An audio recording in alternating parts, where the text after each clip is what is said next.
परसों से ब्रिस्बेन में गाबा टेस्ट शुरू हो जाएगा। इंडियन टाइम के हिसाब से सुबह 5:50 पर मैच शुरू होगा। टॉस 5:20 पर हो जाएगा। गाबा टेस्ट को लेकर इंडियंस इतने एक्साइटेड इसीलिए हैं क्योंकि लास्ट टाइम यही वो ग्राउंड था जहां पर कि अजिंक्य रहाणे एंड कंपनी ने इतिहास रचा था। उस मैच में वाशिंगटन सुंदर, शुभमन गिल, ऋषभ पंत और सिराज, इन चारों ने जिस तरह का परफॉर्मेंस दिया था उसके बाद ऐसा लग रहा है कि यार शायद इस बार भी यहां पर हमारे लिए कुछ चेंजेस आ जाएं, क्योंकि एडिलेड में 10 विकेट से जो हमको हार मिली है वो ऐसी हार है जो कि काफी चुभने वाली थी, स्पेशली पर्थ की हीरोइक्स के बाद में। तो एक बार तो फिर से गावा के बारे में बात करना बनता है यार कि लास्ट टाइम किस तरीके से आखिर इंडिया ने धूल चटाई थी। वैसे भी इस समय इंडिया में हर जगह पुष्पा पुष्पा चल रहा है, जो बोलता है कि भाई मैं झुकेगा नहीं साला। तो क्या इंडिया इस बार एक बार फिर से गाबा में बोल पाएगी कि मैं झुकेगा नहीं? ये देखने वाली बात होगी। लेकिन लास्ट टाइम टीम इंडिया ने किस तरीके से वहां पर ऑस्ट्रेलिया को टैकल किया था, यह बात जानना और भी ज्यादा मजेदार हो चुका है। चलिए जरा उसी कहानी को समझते हैं कि आखिर क्या हुआ था लास्ट टाइम ब्रिस्बेन में, गाबा में, जहां पर की चीजें जो हैं बहुत हद तक इंडिया के फेवर में आ चुकी थी और इंडिया ने ऐसा तहलका मचाया था कि पूरी दुनिया में भारत को लेकर बातें होना शुरू हो चुकी थी कि भाई क्या हो रहा है। दरअसल कहानी कुछ यूं है कि भारतीय टीम ने ऑस्ट्रेलिया को उसी के घर में लगातार पिछली 2 टेस्ट सीरीज में शिकस्त दी है। पिछला दौरा 2020 के आखिर में किया गया था, तब 4 मैचों की सीरीज को इंडिया ने 2-1 से अपने नाम किया था। उस दौरान गाबा टेस्ट में भारतीय टीम ने 3 विकेट से कंगारू टीम को शिकस्त दी थी।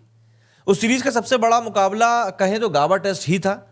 इस दौरान विकेटकीपर बैट्समैन पंत, तेज बॉलर मोहम्मद सिराज, ओपनर शुभमन गिल और सुंदर ने जीत के लिए जी जान लगा दी थी। उस टेस्ट में चेतेश्वर पुजारा, अजिंक्य रहाणे, शार्दुल ठाकुर ने भी कंगारू टीम की कमर तोड़ने में कोई कसर छोड़ी नहीं थी। लेकिन इसके अलावा इन जो 4 का मैंने नाम लिया, इन चारों ने कुछ जरूरत से ज्यादा ही ऑस्ट्रेलिया को परेशान कर दिया था।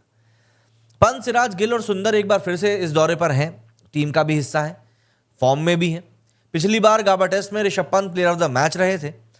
यही वजह है कि इस बार वो गाबा में झुकेगा नहीं वाला डायलॉग जरूर बोलते हुए दिखाई देंगे। वो फिर से अपने पुराने रौद्र रूप में दिखाई दे सकते हैं और अगर वो ऐसे दिखाई दिए तो ऑब्वियस सी बात है इंडिया अपने आप को एक बहुत ही स्ट्रांग पोजीशन में देख पाएगी। 2021 के गाबा टेस्ट में ऑस्ट्रेलिया ने फर्स्ट इनिंग में 369 और फिर भारत ने 336 रन बनाए थे। ऐसे में कंगारू को सेकंड इनिंग्स के लिए 33 रन की लीड मिली थी, लेकिन इसके बाद दूसरी पारी में उन्होंने 294 रन ही बना पाए और टारगेट सेट किया 328 का। जवाब में भारतीय टीम ने 186 पर 6 विकेट एक समय पर गंवा दिए थे और उस मुश्किल कंडीशन से सुंदर ने 62 और शार्दुल ने 67 रन बनाते हुए भारतीय टीम को जीत तक पहुंचाया था। सुंदर और शार्दुल ने आखिरी समय तक हार नहीं मानी। उन्होंने 217 बॉलों पर 123 रन बनाकर मैच विनिंग पार्टनरशिप करी और मौजूदा सीरीज में हालांकि शार्दुल नहीं है, लेकिन सुंदर इस बार रप्पा रप्पा डायलॉग के साथ उतरने वाले हैं। पिछली बार गाबा टेस्ट में सुंदर ने गेंदबाजी में भी कमाल करते हुए कुल 4 विकेट लिए थे। हालांकि इस बार गाबा टेस्ट में सुंदर की जगह प्लेइंग 11 में बनती हुई फिलहाल दिखाई नहीं दे रही है, क्योंकि माना जा रहा है कि उनकी जगह पर जडेजा को तरजीह दी जाएगी।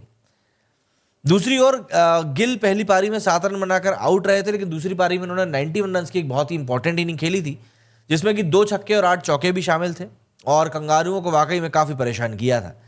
ऐसे ही ऋषभ पंत का भी था, जिन्होंने पहली पारी में 23 रन बनाए थे, मगर मुश्किल कंडीशन को देखते हुए दूसरी पारी में पंत ने नॉट आउट 89 रन की पारी खेली थी। वो आखिरी रन तक डटे रहे और टीम को जीत दिलाकर ही वापस आए थे। अब बात अगर फायर यानी कि सिराज की करें तो 2021 के गाबा टेस्ट में अपने पंजे से उन्होंने ऑस्ट्रेलिया को बुरी तरह घायल कर दिया था और वैसे भी अभी तो काफी हेड में आग लगी हुई है। ये कंगारू टीम की उस समय की सबसे खराब याद थी और मुझे नहीं लगता कि ऑस्ट्रेलिया उस जख्म को भूले होंगे, क्योंकि तेज बॉलिंग में सिराज ने उस टेस्ट में पहली पारी में सिर्फ 1 विकेट लिया था और दूसरी पारी में चारों खाने चित्त कर दिए थे। दूसरी पारी में जब कंगारू टीम 33 रनों की बढ़त के साथ बड़ा टारगेट देने के लिए उतरी थी, तब सिराज ने उनके मंसूबों पर पानी फेर दिया था। सिराज ने ताबड़तोड़ अंदाज में 5 विकेट निकाले थे और ऑस्ट्रेलिया को 294 पर रोक दिया था। सिराज ने दूसरी पारी में 73 रन देकर 5 विकेट लिए थे और उन्होंने विकेट जो लिए थे उसमें Marnus Labuschagne, Steve Smith, Matthew Wade का इंपॉर्टेंट विकेट था, तो टेलेंडर्स में मिचेल स्टार्क और जॉश हेजलवुड का विकेट भी सिराज ने ही निकाला था। उस मैच में सिराज का स्पेल देखकर दुनिया के जो बड़े बड़े गेंदबाज हैं वो तक हैरान रह गए थे कि यार इंडियंस आखिर ऐसे कैसे बॉलर जनरेट कर रहा है। आज सिराज की बॉलिंग में शायद थोड़ी धार कम दिख रही है, लेकिन इंटेंसिटी में कोई कमी नहीं है। और आखिरी एडिलेड टेस्ट में जो कुछ चीजें हुई हैं हेड और सिराज के बीच में, उसके बाद तो ऐसा लगता है कि सिराज और भी ज्यादा पंप अप तरीके से निकलकर सामने आएंगे। क्या लगता है आपको? कमेंट करके जरूर बताइएगा। क्या इंडिया वाकई में गाबा में कुछ अलग इस बार कर पाएगी एक बार फिर से? कमेंट सेक्शन आपके लिए खुला हुआ है। मेरे इस वीडियो फिलहाल इतना ही। जय हिंद, जय भारत।